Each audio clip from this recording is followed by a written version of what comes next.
तो कोरोना लेके कोई घर पे आए उससे अच्छा है घर पे ही रह ले, तो इसलिए हमने जॉब छोड़ ही दी थी उस टाइम पे।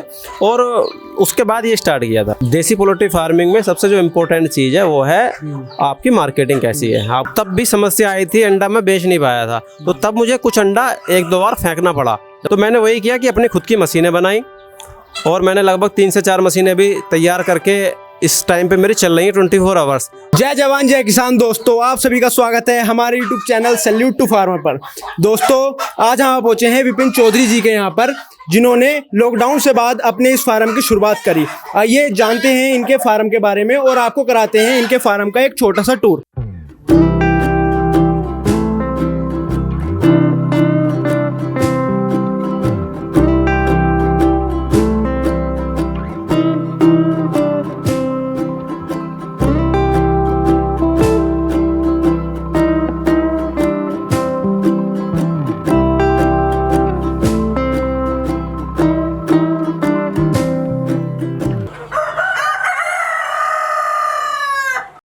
जी सबसे पहले हमारे दर्शकों को अपने बारे में थोड़ा सा बताइए, अपने बारे में, अपने फार्म के बारे में।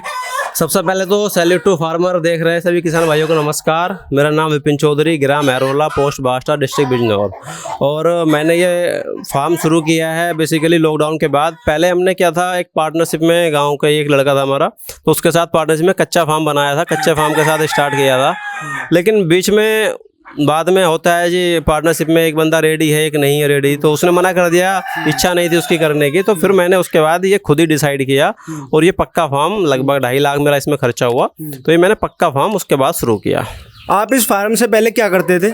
मैं इस फार्म से पहले बेसिकली मेरा जो बैकग्राउंड है, मैंने 2011 में इलेक्ट्रॉनिक्स एंड कम्युनिकेशन से इंजीनियरिंग की थी, और लगभग 10 से 11 साल का टेलीकॉम का एक्सपीरियंस था as a project coordinator, project manager. तो मैं टेलीकॉम फील्ड में जॉब करता था। और लॉकडाउन में तो जैसा आपको पता ही है सभी का हाल बुरा था, या कह सकते हैं कि लॉकडाउन में मेरा तो रियलिटी है कि इच्छा नहीं थी जाने की उस टाइम पे, कि बाहर कोरोना है, और बीच में ऐसा होता है जी गाँव देहात के आदमी हर हफ्ते घर आना ही आना है, तो कोरोना लेके कोई घर पे आए उससे अच्छा है घर पे ही रह ले, तो इसलिए हमने जॉब छोड़ ही दी थी उस टाइम पे।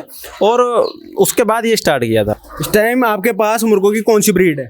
मैं अभी तो ब्लैक एस्ट्रोलोप रखी हुई है मैंने, और उसके साथ में कुछ सोनाली के मुर्गे हैं मेरे पास में, और बाकी उससे पहले मैं डबल FG, कड़कनाथ, RIR सभी में लगभग काम करके देख चुका हूँ। लेकिन ये मुझे बेस्ट ब्रीड लगी सबसे लास्ट में आके यही लगी, क्योंकि ऐसा होता है इस टाइम मौसम चल रहा है, जुलाई में बरसात हो रही है, अगर फार्म में पानी भर जाए, थोड़ा कीचड़ 2 दिन 3 दिन रह जाए, तो क्या होता है डबल FG में बीमारी बहुत ज़्यादा आती है। तो अब कड़कनाथ है या ब्लैक एस्ट्रोलोप है, इनमें बीमारी आने की समस्या बहुत कम हो जाती है, तो इसलिए मैंने चुनाव किया लास्ट में आके ब्लैक एस्ट्रोलोप का। कहा जाता है कि जो ये ब्लैक एस्ट्रोलोप है ये सबसे ज्यादा अंडे देता है। हाँ। तो आप थोड़ा बताइए इसके बारे में, कितना सच है कितना झूठ है? मैं देखिए, कहने को तो कहते हैं कि जी जो आप गूगल्स करेंगे कि 365 में 364 भी अंडे देती है, लेकिन उसको अगर हम छोड़ दें, हम 280 प्लस 300 तक भी लेके चले, मतलब 300 अंडे भी लेके चले साल भर के, तो भी एक किसान के लिए लाभदायक है। RIR इंडिया में वैसे क्या है, टेम्परेचर के अकॉर्डिंग RIR और ब्लैक एस्ट्रोलोप दोनों ही बेस्ट हैं। ब्लैक एस्ट्रोलोप का बच्चा थोड़ा महंगा पड़ता है, अभी जो सीजन चल रहा था मई जून का, उसमें 50 रुपये तक इसकी कॉस्ट गई है बच्चे की। तो अपना क्या है, अपनी हैचरी मैंने छोटी सी लगा रखी है, हैचिंग मशीन खुद की बनाई हुई है, तो मुझे बाहर से बच्चा मंगाने की जरूरत नहीं पड़ी। अब ये जो छोटा बच्चा मेरे फार्म पे आपको दिख रहा है, ये सारा बच्चा मैंने अपने खुद की मशीन से तैयार किया है, अपने फार्म के, अपनी मुर्गियों के अंडे से। जैसा कि आप बता रहे हैं, आपने 1 साल पहले करनाल से अपने ये ब्लैक एस्ट्रोलोप लेकर आए थे, उस टाइम इसका चूजा आपको किस रेट पड़ा था? मैं उस टाइम पे कुछ चूजा भी लेके आया था, लगभग 32 या 36 रुपए के समथिंग मुझे चूजा पड़ा था। और मैं एडल्ट बर्ड जो मुर्गियां अंडा देती हुई थी, वो 550 की मुझे यहाँ पे आके कॉस्ट पड़ी थी उसकी, क्योंकि ऐसा तो वहाँ से किराया भी लगाना है, गाड़ी भी लेके जाना है, तो लगभग 550 के समथिंग मुझे करनाल से खरीद पड़ी थी। तो मोहित भाई से मैं लेके आया था, उन्होंने उस टाइम पे मुझे सिर्फ मुर्गियाँ दी थी, क्योंकि भाई जो भी हैचरी खुद चला रहा है वो मुर्गे क्यों देगा अपने। तो मैं उनसे उसके साथ में 200 मुर्गियाँ और 200 छोटे बच्चे ले आया था। अब मैंने उन छोटे बच्चों को रेडी किया 6 महीने तक। 6 महीने के बाद उसमें से जो मुर्गे निकले, वो मुर्गे मैंने इन मुर्गियों के साथ में छोड़ दिए क्रॉसिंग के लिए, ताकि जो मेरा अंडा है, सर्दी में तो अनफर्टाइल अंडा था, टेबल एग बोलते हैं अगर हम उसे देसी भाषा में, खाने वाला अंडा, तो वो बिकता रहा। लेकिन जैसे ही मेरा अप्रैल मई स्टार्ट हुआ, अंडे की डिमांड कम हो गई। अगर मैं जून और जुलाई की बात करूँ तो मात्र 2 क्रेट अंडा मैंने बेचा होगा खाने में। में। बाकी हैचिंग में जा रहा है मेरा अंडा, लेकिन खाने में डिमांड कम हो जाती है, जीरो हो जाती है एकदम। जो पहले मेरे मालूम मैं पर डे 15 क्रेट बेच सकता हूँ और मैं 2 महीने में 2 क्रेट बेच रहा हूँ, तो उस अंडे का मैं क्या करूँगा? वो अंडा बेकार है। तो कोई भी जैसे नया किसान भाई देख रहा है, अंडे के लिए काम कर ले। सर्दी में काम शुरू कर दिया अंडे के लिए। सबसे ज़्यादा ज़रूरी होता है कि आप आगे का सोच के चलें। या तो मुर्गियों को, अगर आपके पास मशीन नहीं है और आप अंडे का आगे प्रोडक्शन आपका आ रहा है और बेच नहीं सकते, या तो मुर्गियां बेच दें। और अगर आप मुर्गियां नहीं बेच पा रहे हैं तो आपको अपना सेटअप हैचरी का लगाना पड़ेगा। और सिर्फ सेटअप लगाने से काम नहीं चलेगा। आपने अब सेटअप लगा लिया, आपके पर डे 100 अंडे हो रहे हैं। अब आपके पर डे 100 अंडे में से मैं कह रहा हूँ 50% भी रिजल्ट रहा, 50 बच्चे आपके निकलना शुरू होगा 20 दिन के बाद। उस बच्चे का क्या करेंगे? तो मेन चीज़ होता है मार्केटिंग बनाना। तो देसी पोल्ट्री फार्मिंग में सबसे जो इम्पोर्टेंट चीज़ है वो है आपकी मार्केटिंग कैसी है, आपको जानकारी कैसी है। या तो आपका फार्म आए मेन लोकेशन पे, मान लीजिए कोई स्टेट हाईवे निकल रहा है, नॉर्मल हाईवे निकल रहा है, या आपके गांव देहात में जैसे कि आबादी ऐसी है जहाँ पे अंडा या मीट खाना ज़्यादा पसंद करते हैं, उस टाइप की जगह पे आपका फार्म आ रहा हो। तो ये बहुत सारी चीज़ें हैं जो कि ध्यान रखने योग्य हैं हमारे लिए। जैसा कि आपने बताया कि गर्मी का मौसम है और इस गर्मी के मौसम में आप बस 2 क्रेट ही अंडा बेच पाए, तो बचे हुए अंडे का आपने क्या करा? अभी जैसे मैंने बताया जून और जुलाई में 2 महीने में अंडा बिकने में काफ़ी समस्याएं आती हैं। तो इसमें मेरा 2 क्रेट अंडा मैंने बेचा। उसके बाद जैसे मैंने पहले ही बताया था कि मैंने खुद की हैचरी बनाई हुई है। तो ये मेरे माइंड में आइडिया, पिछले साल भी ये मैंने काम किया था। पिछले साल भी मेरे यहाँ अंडा हो रहा था, लेकिन मुर्गियाँ कम थी। तो तब भी समस्या आई थी, अंडा मैं बेच नहीं पाया था। तो तब मुझे कुछ अंडा 1-2 बार फेंकना पड़ा। जब ख़राब हो जाता है गर्मी के सीज़न में, मई में या जून में हमारा 5 से 6 दिन में अंडा ख़राब हो जाता है। तो अब इस बार मेरे माइंड में आइडिया है कि इस बार मुझे हैचरी मशीन ख़रीदनी है। अब मैं भी यूट्यूब सर्च करता रहता हूँ, देखता रहता हूँ, माइंड में नए-नए आइडिया आते हैं। तो मैंने यूट्यूब से सीखा कि हैचिंग मशीन कैसे बनाते हैं सारे। अब जैसे कि मैंने बताया इलेक्ट्रॉनिक्स एंड कम्युनिकेशन के इंजीनियर हैं, तो सारे आइटम मैंने ऑनलाइन वेबसाइट से मंगाए। आप अमेजन फ्लिपकार्ट से लेंगे तो तब भी आइटम मिल जाएंगे आपको, थोड़ा महंगा पड़ता है। तो कुछ इलेक्ट्रॉनिक्स की वेबसाइट है, मैंने उनसे मंगाया, सस्ता पड़ा।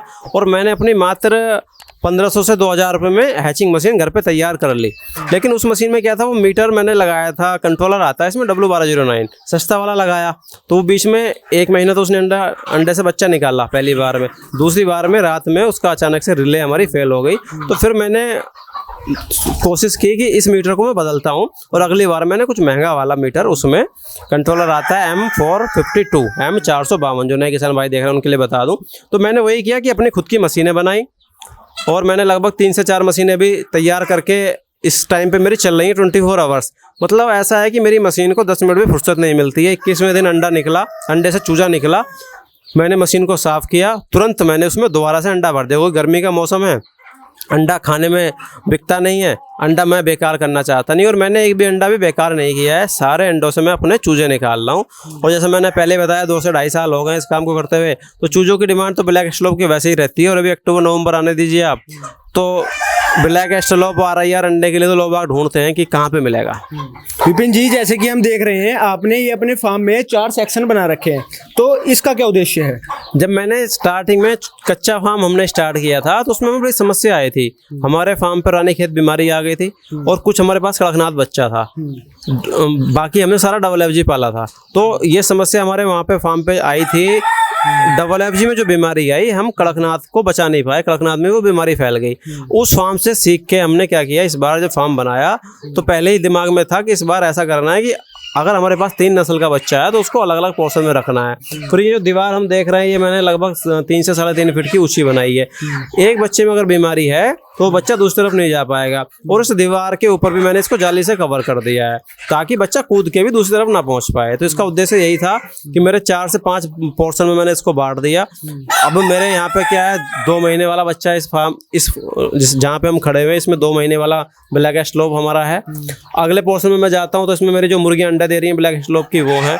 अब उसमें मुर्गियों की संख्या थोड़ी कम थी, क्योंकि हैचिंग के हिसाब से प्रॉपर मुर्गे रखने पड़ते हैं 10 से 15%। तो मैंने क्या किया, कुछ मुर्गियों को ब्लैक एस्ट्रोलोप की सोनाली के मुर्गों के साथ तीसरे पोर्शन में छोड़ दिया है। तो उससे मैं देख रहा हूँ कि क्वालिटी भी चेंज हो रही है थोड़ी बच्चे की, वो देसी में भी जा रहा है। उसी हिसाब से मैंने एक पोर्शन को 2 भाग में बांट दिया है। उसमें जब मेरा छोटा बच्चा मशीन से निकलता है तो उस बच्चे को मैं अलग पोर्शन में रखता हूँ। जैसे ही वो मेरा बच्चा बड़ा हो जाता है, उसको मैं फिर दूसरे अगले पोर्शन में शिफ्ट कर देता हूँ। तो ये तो था इसका ये उद्देश्य। दोस्तों, अगर आपको हमारी ये वीडियो अच्छी लगी हो तो हमारी इस वीडियो को लाइक कीजिए, चैनल को सब्सक्राइब कीजिए और हाँ, बेल आइकन दबाना ना भूलें ताकि हमारी अगली किसी वीडियो की नोटिफिकेशन आप तक सबसे पहले पहुंचे। Thank you. Salute to farmer.